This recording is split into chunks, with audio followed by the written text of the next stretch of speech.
Welcome to engage experts, your wealth creation and wealth production partner. இன்னைக்கு நம்ம பார்க்க போற டாபிக் பாத்தீங்கன்னா ஒரு ரொம்ப யூஸ்ஃபுல்லான ஒரு விழிப்புணர்வு வீடியோ. இப்ப நம்ம ஹெல்த் இன்சூரன்ஸ் வாங்கலாம். ஹெல்த் இன்சூரன்ஸ்ன்றதே ஒரு பெரிய ஒரு முக்கியமான ஒரு பாலிசி. எல்லார பொறுத்த வரைக்குமே ஹெல்த் இன்சூரன்ஸ் வாங்குறப்ப ஏற்படக்கூடிய தவறுகள், என்ன மாதிரி தவறுகள்லாம் நடக்குதுன்னு சொல்லி இந்த வீடியோல டிஸ்கஸ் பண்ண போறோம். ஏற்கனவே பார்ட் 1 சொல்லி நாங்க லைஃப் இன்சூரன்ஸ் பாலிசி வாங்கும் போது ஏற்படக்கூடிய தவறுகளை பத்தி வீடியோ போட்டிருக்கோம். வீடியோ நீங்க பாக்கலைன்னா நாங்க டிஸ்கிரிப்ஷன்ல லிங்க் பேஸ்ட் பண்றோம். நீங்க அந்த வீடியோ பாத்தீங்கன்னா உங்களுக்கு நல்ல நிறைய தகவல்கள் நீங்க தெரிஞ்சுக்கலாம். இப்ப நம்ம ஒரு ஹெல்த் இன்சூரன்ஸ் வாங்கணும்னு நினைக்கிறப்ப நம்ம கிட்ட என்ன மாதிரி மிஸ் செல்லிங் நடக்குது, எந்த மாதிரி ஸ்கேம்ஸ் எல்லாம் நடக்குதுன்றத நம்ம எப்படி தெரிஞ்சுக்கணும், தெரிஞ்சுட்டு நம்ம வாங்கணும்ன்றத பத்தி ஒரு விழிப்புணர்வு வீடியோ தான் இந்த வீடியோ. இப்ப நானே என் ஹஸ்பண்ட் டிஸ்கஸ் பண்ண போறோம். இப்ப வாங்க வீடியோக்குள்ள போலாம். இப்ப முதல்ல என்னோட கொஸ்டின் என்னன்னா, ஹெல்த் இன்சூரன்ஸ் வாங்குறப்ப எந்த மாதிரி மிஸ் செல்லிங் நடக்குது, அதை எப்படி கஸ்டமர்ஸ் எல்லாம் தெரிஞ்சுக்கணும்? கண்டிப்பா. ஏன்னா ஹெல்த் இன்சூரன்ஸ்ன்றது ரொம்ப முக்கியமான விஷயம். இப்போ எந்த ஏஜ் குரூப்ல இருந்தாலுமே ஹெல்த் இன்சூரன்ஸ் அவாய்ட் பண்ணவே முடியாது. இப்போ அவங்க யங் ஏஜ் குரூப்ல இருந்தாலும் சரி, இல்ல ஒரு மிட் ஏஜ்ல இருந்தாலும் சரி, இல்ல ஒரு சீனியர் லெவல் பீப்புளா இருந்தாலுமே ஹெல்த் இன்சூரன்ஸ்ன்றது கண்டிப்பா தேவைப்படுது. இப்போ லைஃப் இன்சூரன்ஸ்ல நமக்கு நிறைய ப்ராடக்ட்ஸ் இருக்கு. ஸோ நம்மளோட நீடுக்கு தகுந்த மாதிரி லைஃப் இன்சூரன்ஸை நம்ம சூஸ் பண்ணிக்கலாம். வேற ஹெல்த் இன்சூரன்ஸ் அப்படின்றது நம்ம வாங்கும்போது, ஏன்னா அதை வாங்கினதுக்கு அப்புறம் ஏதாவது ஒரு மெடிக்கல் ப்ராப்ளம் வந்ததுக்கு அப்புறம் தான் அந்த பாலிசில என்ன மாதிரி பிரச்சனைகள் வரும்ன்றதே கஸ்டமருக்கு தெரியும். ஸோ இதுல காமனா என்ன மாதிரி மிஸ்லீடிங்லாம் நடக்குது அப்படின்றது 1 by 1 நம்ம இந்த வீடியோல நம்ம பார்க்கலாம். ஏன்னா இப்போ ஒரு சில ஸ்கேம்ஸுமே நடக்குது. ஏன்னா ஹெல்த் இன்சூரன்ஸை வாங்கணும்னு போய் அப்ரோச் பண்ணும்போது நிறைய விஷயங்களை ஓப்பனா பேசுறது இல்ல. அதே மாதிரி கஸ்டமர் அவங்களுக்கு தெரியாது. ஒரு அட்மிஷன், ஏதாவது ஒரு ட்ரீட்மெண்ட்டுக்கு போய் அட்மிஷன் ஆனதுக்கு அப்புறம் தான் அந்த ஹெல்த் இன்சூரன்ஸ்ல இவ்வளவு ஃபார்மாலிட்டிஸ் இருக்கா, இவ்வளவு விஷயங்கள் கேட்கறாங்களா ஹாஸ்பிட்டல்ல, சோ நம்ம இதெல்லாம் கேட்டுக்கணும் அப்படின்ற ஒரு நாலேஜே கஸ்டமருக்கு அப்பதான் தெரியும். சோ 1 by 1 நம்ம என்னன்றதை நம்ம பார்க்கலாம். இப்ப கிளைம்னு வரப்பதான் அந்த ஹெல்த் இன்சூரன்ஸ் பாலிசியோட எஃபெக்டே நமக்கு தெரியும்.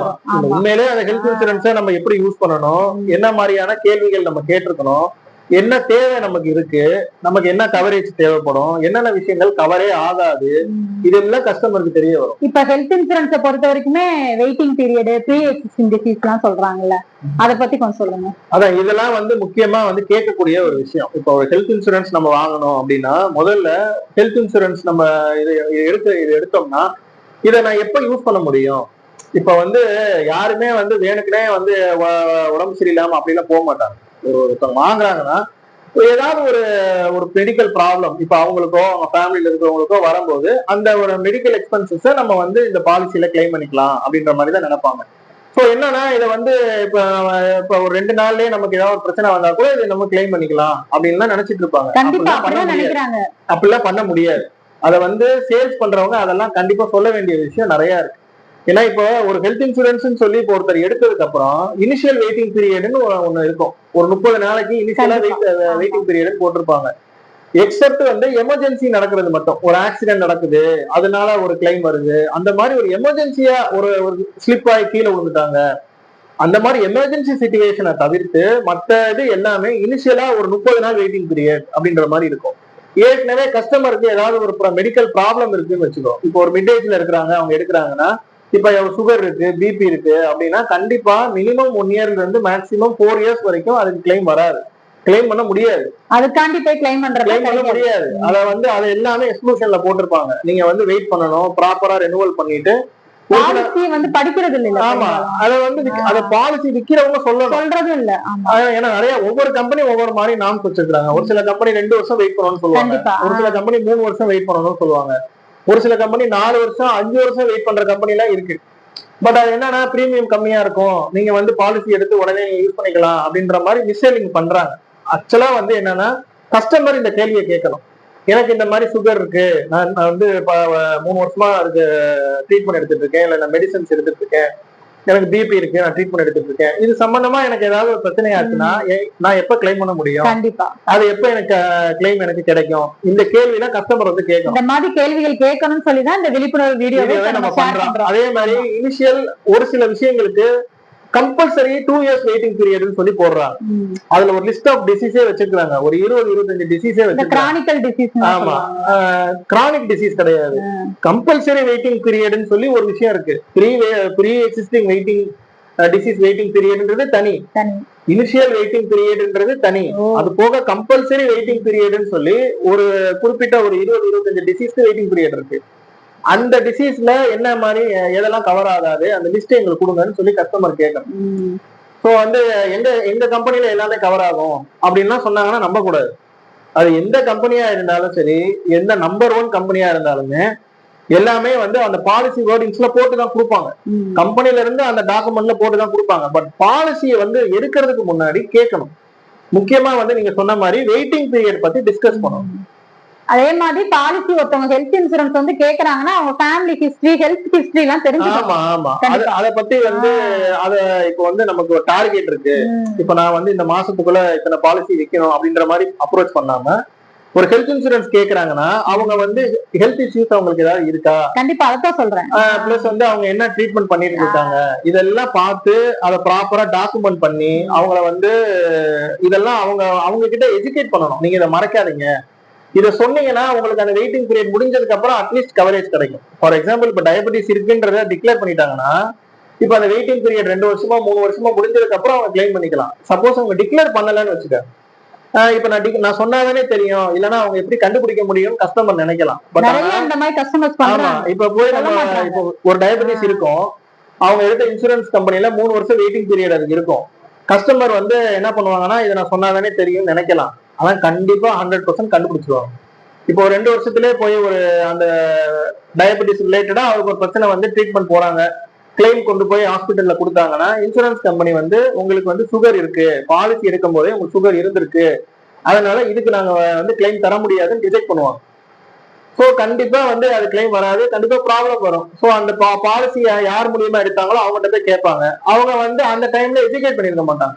கண்டிப்பா இந்த மாதிரி வந்து நீங்க அதை டிக்ளேர் பண்ணிருக்கணும் அப்படின்ற விஷயத்தை எஜுகேட் பண்ணிருக்க மாட்டாங்க. கண்டிப்பா சொல்லணும், அது அவங்களுக்கு தெரிஞ்சு கூட மறைச்சிருக்கலாம், இவங்க கேட்க கூட மறந்துருக்கலாம் ஏஜென்ட்டா இருக்கவங்க. அதனால வந்து கஸ்டமர் சைட்ல நம்ம வந்து எஜுகேட் பண்ணி பாலிசி விற்க வேண்டியது முக்கியமான விஷயம். அதோட பாலிசி டாக்குமெண்ட் ஃபுல்லா இங்கிலீஷ்ல இருக்கும் மோஸ்ட்லி. ஆமா அது எல்லாருக்குமே தெரியுமான்றது. இன்னொன்னு என்னன்னா இப்ப பாலிசி எடுத்ததுக்கு அப்புறம் பாலிசி வந்து 15 நாள் வந்து அந்த பாலிசியை வந்து கேன்சல் பண்றதுக்கும் ப்ரொவிஷன் இருக்கு. பாலிசி டாக்குமெண்ட்டை ஃபுல்லா படிக்கணும். நான் கேட்ட மாதிரி அந்த பாலிசில எல்லாமே போட்டிருக்காங்களா, எல்லாமே தப்பா இருக்குன்னா அதை கரெக்ட் பண்ணி வாங்கிக்கலாம். நல்ல தகவல். இல்ல நம்ம வந்து விற்கும் போது ஒரு தகவல் சொன்னாங்க, பாலிசி வேற மாதிரி இருக்குன்னா அந்த பாலிசியை கேன்சல் ஃப்ரீ லுக் பீரியட்னு சொல்லுவாங்க. அந்த பாலிசி எனக்கு வேணான்னு கேன்சல் பண்றதுக்குரிய உரிமை கூட இருக்கு. லைஃப் இன்சூரன்ஸ்லயும் இருக்கு, ஹெல்த் இன்சூரன்ஸ்லயும் பாலிசி ஹோல்டருக்கு இருக்கு. ஆமா பாலிசி யார் வாங்குறாங்களோ. இப்ப நெக்ஸ்ட் பாலிசி எடுக்கிறப்ப என்ன சொல்லுவாங்கன்னா உங்களுக்கு வந்து நெட்வொர்க் ஹாஸ்பிட்டல் வந்து எல்லா ஹாஸ்பிட்டல்லையுமே டைப் இருக்குன்னு சொல்லியிருப்பாங்க. ஆனா அவங்க வந்து பாலிசி எடுத்தவங்க வந்து ஒரு எமர்ஜென்சின்னு போய் அட்மிட் ஆகுறப்ப அந்த ஹாஸ்பிட்டல்ல அது டைப் இல்லாம இருக்கும் அந்த கம்பெனி. இப்ப இந்த மாதிரி எல்லாம் நிறைய நடக்கு தவறுகள், அதுக்கு அதை பத்தி கொஞ்சம் சொல்லுங்க. நெட்வொர்க் ஹாஸ்பிட்டல் அப்படின்றது இப்ப வந்து ஒரு இன்சூரன்ஸ் கம்பெனி நிறைய கம்பெனி இருக்கு, ஒரு 25-30 கம்பெனி இருக்குன்னா அவங்க என்ன பண்ணுவாங்கன்னா எல்லா ஊர்லயும் போய் டைப் பண்ணுவாங்க, கம்பெனிஸ் போய் டைப் பண்ணுவாங்க. பட் அது எல்லாமே பாத்தீங்கன்னா ஒவ்வொரு வருஷமும் வந்து அது மாறிட்டே தான் இருக்கு. இப்ப ஃபார் எக்ஸாம்பிள் வந்து இப்போ ஒரு 4 ஹாஸ்பிட்டல்ல டைப் பண்ணிருப்பாங்க, அடுத்த வருஷம் என்னன்னா இது வந்து ஒரு அக்ரிமெண்ட் தான், அந்த இன்சூரன்ஸ் கம்பெனிக்கும் அந்த ஹாஸ்பிட்டலுக்கும் உள்ள ஒரு அக்ரிமெண்ட். ஸோ இந்த ஹாஸ்பிட்டல்ல நீங்க எங்களோட இன்சூரன்ஸ் எடுத்த பேஷண்ட் வந்தாங்கன்னா நீங்க வந்து ட்ரீட்மெண்ட் கொடுங்க, பேமெண்ட் நாங்க கொடுத்துறோம் அப்படின்னு ஒரு அக்ரிமெண்ட் போட்டிருப்பாங்க. அந்த வருஷத்துல அந்த மாதிரி கிளைம் பண்ணும்போது ஏதாவது ஒரு டிஸ்பியூட் வந்துச்சு, அந்த மாதிரி ப்ராப்பரா கிளைம் வந்து கொடுக்கல இல்ல லேட் பண்ணிட்டாங்கன்னா அந்த அக்ரிமெண்ட்டை கேன்சல் பண்ணிடுவாங்க. மிஸ் அண்டர்ஸ்டாண்டிங் வரப்ப கேன்சல் பண்ணிட்டு அதுக்கு அடுத்த வருஷம் அந்த மேபி அந்த இன்சூரன்ஸ் கம்பெனி அந்த ஹாஸ்பிட்டல்ல டைப் இல்லாம கூட இருக்கலாம். அது கஸ்டமருக்கு எப்படி தெரியும்? கஸ்டமருக்கு தெரியாது. பட் என்ன பண்ணலாம் அப்படின்னா ஒவ்வொரு வருஷமும் நம்ம வந்து அந்த லிஸ்ட்டை கேட்டு வாங்கிக்கலாம். இப்ப நம்ம ஃபார் எக்ஸாம்பிள் இப்ப கஸ்டமர் ஒரு கம்பெனிலே ஹெல்த் இன்சூரன்ஸ் எடுத்துக்கிறாரு, இந்த வருஷம் எடுக்கிறாரு, அடுத்த வருஷம் வந்து டைப் லிஸ்ட் வந்து எனக்கு கொடுத்துருங்க, நம்ம ரினிவல் பண்ற டைம்ல எனக்கு லிஸ்ட் கொடுத்துருங்கன்னு கேட்டு வாங்கலாம். இது ஒரு ஆப்ஷன். இல்ல ரெண்டாவது நம்ம ட்ரீட்மெண்ட் போகும்போது யார் மூலியமா எடுத்தோமோ அவங்ககிட்ட ஒரு சஜஷன் கேட்கலாம், நாங்க இந்த மாதிரி ஹாஸ்பிட்டல் எடுக்கலாம்னு இருக்கோம், அங்க கேஷ்லெஸ் இருக்கா அப்படின்னு கேட்டால் அவங்க கைட் பண்ணுவாங்க. சப்போஸ் இருக்குன்னா இருக்குன்னு சொல்லுவாங்க, இல்லைன்னா அங்க இல்ல இந்த இடத்துக்கு போங்க அங்க இருக்கும் அப்படின்ற மாதிரி சொல்லுவாங்க. ஒன்னொன்னு நெட்வொர்க் ஹாஸ்பிட்டல் கேஷ்லெஸ் ட்ரீட்மெண்ட் இருந்தாலுமே அந்த இப்ப ஒரு பேஷண்ட் போய் ட்ரீட்மெண்ட்டுக்குன்னு போய் அட்மிஷன் ஆகும்போது ஒரு அட்வான்ஸ் அமௌண்ட் வாங்குறாங்க ஹாஸ்பிட்டல்ல. எதுக்காகனா அவங்க வந்து நிறைய ஃபார்மாலிட்டி இருக்கு, இப்ப இந்த பேஷண்ட் வந்திருக்காங்க, அந்த இன்சூரன்ஸ் கம்பெனிக்கு அவங்க வந்து இன்ஃபார்ம் பண்ணி அவங்க வந்து மெயில் அப்ரூவல் அந்த கொடுக்கணும். ப்ரொசீஜர்லாம் அந்த நடக்குது. ப்ரொசீஜர் எல்லாம் நடக்கிறதுக்கு அவங்க ஒரு அட்வான்ஸ் மாதிரி வாங்கிக்குவாங்க. கண்டிப்பா. இப்ப அவங்க அப்ரூவல் கொடுத்துட்டாங்க, இந்த ட்ரீட்மெண்ட் பண்ணுங்க, இவ்வளவு வந்து செலவாகும்னு அப்ரூவல் கொடுத்துட்டாங்கன்னா பேஷண்ட் டிஸ்சார்ஜ் ஆகும் போது அவங்க கட்டின அட்வான்ஸ் அமௌண்ட்டை ரீஃபண்ட் பண்ணிடுவாங்க. சோ அந்த மாதிரி இருக்கு. ஹாஸ்பிட்டல் சைட்லயும் வந்து ஒரு சில ப்ராப்ளம்ஸ் வருது. கேஷ்லெஸ் ஃபெசிலிட்டிஸ் இருக்குன்னு சொல்றாங்க. பட் ட்ரீட்மெண்ட் போகும்போது அவங்க அட்வான்ஸ் கேக்குறாங்க. நாங்க ஏன் வந்து இன்சூரன்ஸ் இருக்கு அப்புறம் ஏன் நாங்க அட்வான்ஸ் கொடுக்கணும் அப்படின்னு கேட்கும்போது அது காரணம் வந்து இதுதான். அந்த இன்சூரன்ஸ் கம்பெனி அந்த அந்த ட்ரீட்மெண்ட்டை அப்ரூவ் பண்ணணும். ஒன்னொன்னு இப்ப கஸ்டமர் வந்து அந்த ப்ரீ எக்ஸிஸ்டிங் டிசீஸ்க்கு போய் வெயிட்டிங் பீரியட்ல போய் ட்ரீட்மெண்ட் போயிருக்கலாம். அதுக்கு வந்து கிளைம் தர மாட்டாங்கல்ல, அந்த கிளைம் ரிஜெக்ட் தான் ஆகும். கண்டிப்பா தர மாட்டாங்க. சோ அது வந்து இன்சூரன்ஸ் கம்பெனில இருந்து சொல்ற வரைக்கும் இந்த ஹாஸ்பிட்டல் என்ன பண்ணுவாங்கன்னா ஒரு அட்வான்ஸ் வாங்கி வச்சுக்குவாங்க. சோ இந்த மாதிரி பிரச்சனைகள் இருக்கு. பாலிசி எடுத்து அந்த வெயிட்டிங் பீரியட் டைம்ல வந்து அட்மிஷன் ஆகுறது, இல்ல அந்த பாலிசில கவர் ஆகாத ட்ரீட்மெண்ட்டுக்கு வந்து அட்மிஷன் ஆயிருப்பாங்க. சோ இதெல்லாம் இன்சூரன்ஸ் கம்பெனி அப்ரூவல் கொடுக்க மாட்டாங்க. சோ இப்ப ட்ரீட்மெண்ட் வந்து கேஷ்லெஸ்ல இவங்க ஹாஸ்பிட்டல் பண்ணிட்டாங்கன்னா பணம் வந்து இன்சூரன்ஸ் கம்பெனில வாங்க முடியாதுல்ல. ஆமா, ஒரு ரிட்டர்ன் அப்ரூவல் அவங்கள்ட்ட மெயில் அப்ரூவல் வாங்கினாதான் கிளைம் வந்து வாங்க முடியும். சோ இந்த மாதிரி நிறைய ஃபார்மாலிட்டிஸ் இருக்கிறதுனால இது எல்லாமே ஓப்பனா கஸ்டமர்கிட்ட பேசுறது நல்லது. இப்ப பாலிசியை வந்து நம்ம விற்கும் போது இவ்வளவு விஷயம் இருக்கு சார் அப்படின்னு சொல்லிடணும். சோ நீங்க வந்து பிரச்சனை கிடையாது. இல்ல ஒரு கிளைம்னு போகும்போதுதான் அந்த கஸ்டமருக்கு தெரிய வரும். இன்னொன்னு என்ன செய்யறாங்கன்னா 100% கேஷ்லெஸ் சொல்லிருப்பாங்க. ஆனா கோ பேமெண்ட் 50%, 70% கோ பேமெண்ட்னு ஒரு விஷயம் இத சொல்றதே இல்லையா? கோ பேமெண்ட்ன்றது என்னன்னா, கோ பேமெண்ட்னா என்னன்னு கேட்பாங்க. குறிப்பிட்ட அமௌண்ட் வந்து கஸ்டமர் பேர் பண்ணணும். இப்ப ஒரு சீனியர் சிட்டிசன் பாலிசில எல்லாம் கோ பேமெண்ட் இருக்கு. இப்ப ஒரு 20% கஸ்டமர் கையில இருந்து கொடுக்கணும், இல்ல ஒரு 10% கையில இருந்து கொடுக்கணும்னு இருக்கு. சோ அந்த மாதிரி கஸ்டமர்ட்ட அதையும் சொல்லிடணும். பிரீமியம் இப்போ ஒரு சில கம்பெனி என்ன பண்ணுவாங்கன்னா, இப்ப பிரீமியம் கம்மியா இருக்கு அப்படின்ற மாதிரி சொல்லுவாங்க. பட் பிரீமியம் கம்மியா இருக்கும், அவங்க என்ன பண்ணுவாங்கன்னா இன்டைரக்டா கோ பேமெண்ட் போட்டு விட்டுருப்பாங்க. இப்ப ஒரு சில கம்பெனி 100% பேமெண்ட் நாங்க தரோம்னு சொல்லி ஒரு பிரீமியம் கொட்டேஷன் கொடுத்திருப்பாங்க. இன்னொரு கம்பெனி வந்து 20% கஸ்டமர் கிளைம் வந்தா 20% கஸ்டமர் கையில இருந்து கொடுக்கணும்னு ஒரு கோ பேமெண்ட் ஆப்ஷன் போட்டு பிரீமியம் கம்மி பண்ணி கொடுப்பாங்க. ஹெல்த் இன்சூரன்ஸ் பொறுத்த வரைக்கும் பிரீமியம் கம்மினாவே கோ பேமெண்ட் இருக்கான்னு செக் பண்ணணும். கண்டிப்பா கோ பேமெண்ட் இருக்கான்னு பாக்கணும். 100% அதை வந்து லைஃப் லாங் ரெனுவல் பண்ண முடியுமா அப்படின்றதையும் பார்க்கணும். இல்லைன்னா ஒரு சில பாலிசி வந்து ஒரு குறிப்பிட்ட ஏஜுக்கு மேல ரெனுவல் பண்ண முடியாதுன்னு சொல்லிடுவாங்க. ஏன்னா ஆக்சுவலா வயசானதுக்கு அப்புறம் தான் இந்த ஹெல்த் இன்சூரன்ஸே யூஸ்ஃபுல்லா இருக்கும். சோ அதனால நம்ம ஒரு 50 வயசுல இருக்கிறோம்னா அதை நம்ம ஒரு 80 வயசு வரைக்கும் உயிரோட இருந்தாலும் அது வரைக்கும் ரெனுவல் பண்ண முடியுமா அப்படின்றத நம்ம வந்து பார்க்கணும். அதே மாதிரி போர்ட்டபிலிட்டின்னு ஒரு விஷயம் இருக்கு ஹெல்த் இன்சூரன்ஸ்ல. போர்ட்டபிலிட்டினா என்னன்னா, ஒரு கம்பெனில இருந்து இன்னொரு கம்பெனி மாறிக்கலாம் ஹெல்த் இன்சூரன்ஸ்ல. அந்த மாதிரி போர்ட்டபிலிட்டி கொடுக்கக்கூடிய கம்பெனிஸும் இருக்கு. இப்போ ஒரு கம்பெனி எடுத்திருப்போம், நம்ம ரெனுவல் பண்ணிட்டே இருப்போம், அந்த கம்பெனில இருந்து வேற கம்பெனி மாற முடியுமா அப்படின்றதையும் நம்ம வந்து கேட்கலாம். அதே மாதிரி ரெஸ்டோரேஷன் சொல்லிட்டு ஒரு விஷயம் இருக்கு.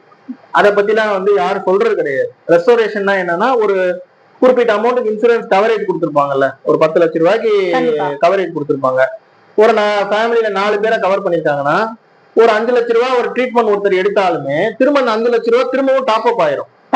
எப்பவுமே உங்களுக்கு அந்த 10 லட்சம் ரூபாய் கவரேஜ்ன்றது இருந்துகிட்டே இருக்கும். அந்த பேஸ் பிளான்ன்றது இருந்துகிட்டே இருக்கும். அந்த பேஸ் கவரேஜ்ன்றது இருந்துகிட்டே இருக்கும். அந்த 10 லட்சம் ரூபாய் கவரேஜ்ன்றது இருந்துகிட்டே இருக்கும். சோ அந்த ரெஸ்பிரேஷன் பெனிஃபிட் எல்லாம் இருக்கா, அதை வந்து எத்தனை தடவை வருஷத்துல ரெஸ்டோரேஷன் பண்றாங்க, 100% ரெஸ்டோரேஷன் கொடுக்கக்கூடிய கம்பெனிஸ் இருக்கு. அந்த மாதிரி இருக்கு. 100%க்கு மேல ரெஸ்டோரேஷன் கொடுக்கக்கூடிய கம்பெனிஸ் இருக்கு. சோ இதெல்லாம் வந்து பாலிசி விற்கிறவங்களும் சொல்லணும், கஸ்டமரும் வந்து இதெல்லாம் எஜுகேட் தெரிஞ்சுக்கணும்ன்றது தான் நம்ம இந்த வீடியோவை மேக் பண்றோம். இப்ப நம்ம கிட்ட வந்து பாலிசி ஹெல்த் இன்சூரன்ஸ் கேட்டாங்கன்னா நம்ம ஃபுல்லா முதல்ல அவங்கள எல்லா டீடைல்ஸும் கேட்டு நம்ம வந்து அவங்களோட கஸ்டமரோட ப்ரொஃபைல முதல்ல அண்டர்ஸ்டாண்ட் பண்ணுவோம். ஃபேமிலி ஹிஸ்டரி, அவங்க என்ன மாதிரி என்ன ஏஜ்ல இருக்காரு, அவருக்கு என்ன ப்ராப்ளம் இருக்கு, மெடிக்கல் ப்ராப்ளம் இருக்கா, அவங்க ஃபேமிலியில இப்ப ஒய்ஃப்னா ஒய்ஃப் என்ன ஏஜ், அவங்க என்ன ஒர்க் பண்றாங்களா, அவங்களுக்கு எதுவும் ட்ரீட்மெண்ட் எடுத்துட்டு இருக்காங்களா, மெடிசின்ஸ் எடுக்கிறாங்களா, குழந்தைங்க பாலிசி தேவைப்படுதா, இல்ல ஃபேமிலி ஃப்ளோட்டர் பாலிசி தேவைப்படுதா, இல்ல ஃபேமிலியா இருக்கிறவங்களுக்கு ஃபேமிலி ஃப்ளோட்டர் பாலிசி தான் பெஸ்ட். இப்ப அத வந்து பேரண்ட்ஸ் சேர்க்காம பேரண்ட்ஸ்க்கு தனியா இருக்கிறது பெஸ்ட். ஏன்னா பேரண்ட்ஸ் சேர்த்தோம்னா சப்போஸ் பேரண்ட்ஸ் ஏஜ்டா இருக்காங்க, இப்ப 60 இயர்ஸ்க்குள்ள இருக்காங்கன்னா சேர்த்துக்கலாம். ஆனால் அவங்களுக்கு ஏதாவது மெடிக்கல் காம்ப்ளிகேஷன் இருக்குன்னா அந்த மொத்த பாலிசிக்குமே பிரீமியம் கூட வந்துடும். சோ அதனால பேரண்ட்ஸுக்கு தனியா ஒரு பாலிசி, ஹஸ்பண்ட் ஒய்ஃப் குழந்தைங்களுக்கு தனியா ஒரு பாலிசி, அந்த மாதிரி கொடுக்கறது நல்லது. அதே மாதிரி கஸ்டமர் சைடு என்ன பிரச்சனை இருக்குன்னா, ஒரு தடவை பாலிசியை ரினிவல் பண்ணிருப்பாங்க, அப்படியே விட்டுருப்பாங்க. அப்புறம் ஒரு கிளைமேட் போய் நிக்கிறப்ப எப்படி கொடுப்பாங்க? ஆமா, அதை அவங்க கரெக்ட் பண்ணணும். ஆயிடுச்சுன்னா நிறைய டிஸ்அட்வான்டேஜ் வந்து பாலிசி எடுத்துட்டோம்னாலே பிரீமியம் கரெக்டா பே பண்ணிட்டு அந்த பிரேக்கிங் ஆயிடுச்சுன்னா அவங்களுக்கு அந்த கிடைக்கிற அந்த போனஸ் பெனிஃபிட், அந்த ஒரு சில கம்பெனி எல்லாம் வந்து நோ கிளைம் போனஸ் கொடுக்குறாங்க. கண்டிப்பா கிளைம் பண்ணாம இருக்கிறதுக்கு போனஸ் எல்லாம் கொடுக்குறாங்க. அதெல்லாம் நம்ம மிஸ் பண்ணிடுவோம். ஒன்னொன்னு என்னன்னா, அந்த இன்பிட்வீன் கேப்ல பாலிசி லேப்ஸ் ஆன பீரியட்ல சப்போஸ் ஏதாவது மெடிக்கல் ப்ராப்ளம் வந்துருச்சுன்னா கிளைம் கிடைக்காது. பாலிசி போட்டு கஷ்டப்பட்டு நம்ம அதை இது பண்ணிருந்தாலும் அதை நம்ம வந்து கரெக்டா ரெனுவல் பண்ணலன்னா, அந்த பிரேக்கிங் ஆயிடுச்சுன்னா, ஏதாவது ஒரு மெடிக்கல் எமர்ஜென்சி வந்துருச்சுன்னா கிளைம் பண்ண முடியாது. மிஸ்செல்லிங்க பத்தி பேசுறப்ப கண்டிப்பா அந்த மாதிரி ப்ராப்பர் ரெனிவல் பண்ணணும். கஸ்டமருமே ரெனுவல் பண்றத பத்தி சொல்லணும். ரெனுவல் ரிமைண்டர்ஸ் கண்டிப்பா கொடுக்கணும். ரெனிவல் கிரேஸ் பீரியட்லாம் இருக்குல்ல, கிரேஸ் பீரியட்லாம் இருக்கு. அதனால கண்டிப்பா நம்ம எஜுகேட் பண்ணணும். இப்ப ஹெல்த் இன்சூரன்ஸை பொறுத்த வரைக்கும் ஒரு முக்கியமான ஒரு கொஸ்டின் என்னன்னா, ரூம் ரெண்ட் தான்.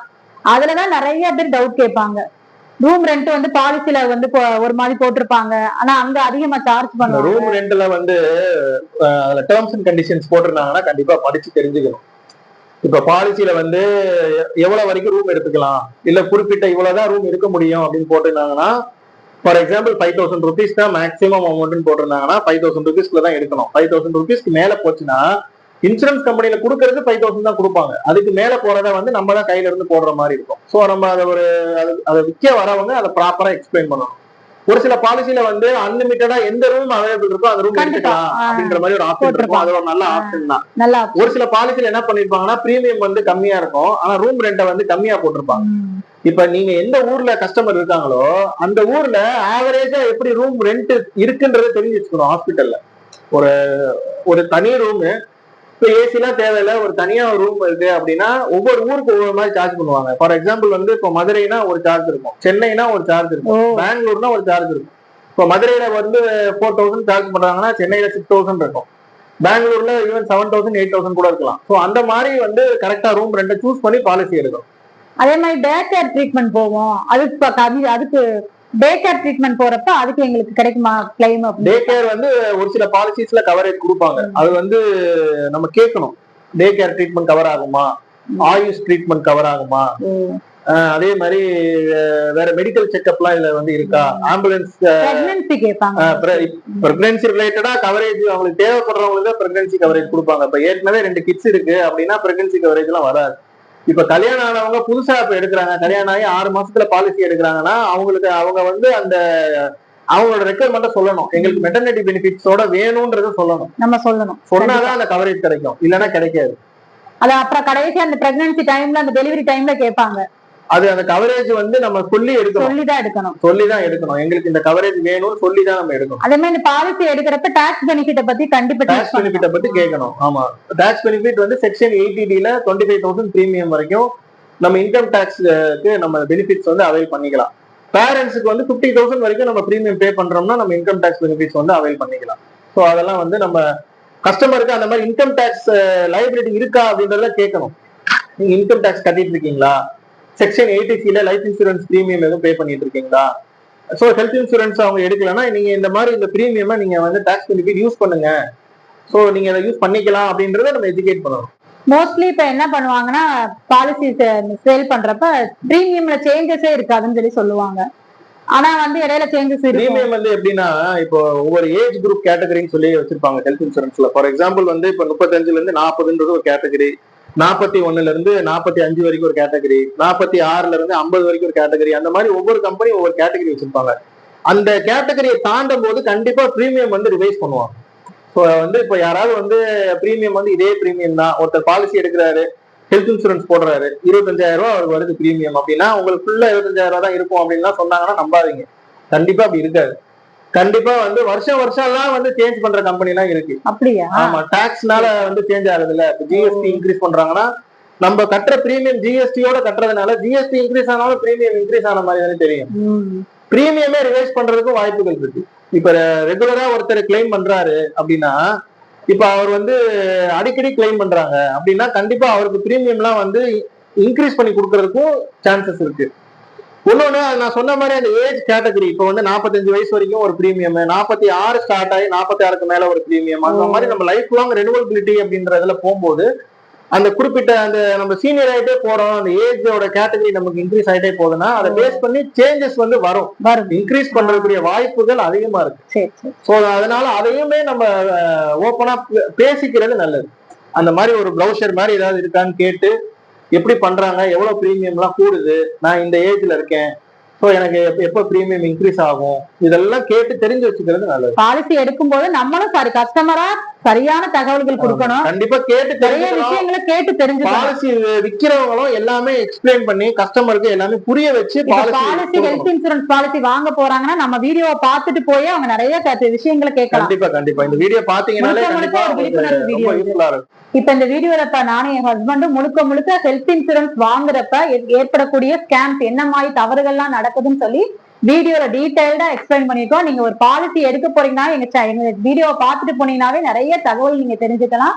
அதே மாதிரி எங்களோட என்கேஜ் எக்ஸ்பர்ட்ஸ் இன்சூரன்ஸ் ஏஜென்சில எல்லா டைப் ஆஃப் இன்சூரன்ஸுமே நாங்க ஆஃபர் பண்றோம். Life insurance, health insurance, motor insurance, investments, mutual funds, உங்களுக்கு என்ன ரெக்யர்மெண்ட்ஸ் இருக்கு, உங்களுக்கு ஃப்ரீயா கன்சல்டேஷன் தேவைப்படுது அப்படின்னா எங்களோட வாட்ஸ்அப்ல இருக்க எங்க நம்பருக்கு நீங்க கான்டாக்ட் பண்ணுங்க. அதே மாதிரி நெக்ஸ்ட் ஒரு நல்ல டாபிக்ல ஒரு வீடியோல உங்களை சந்திக்கிறோம். Thank you from engage experts insurance and investment agency. Thank you.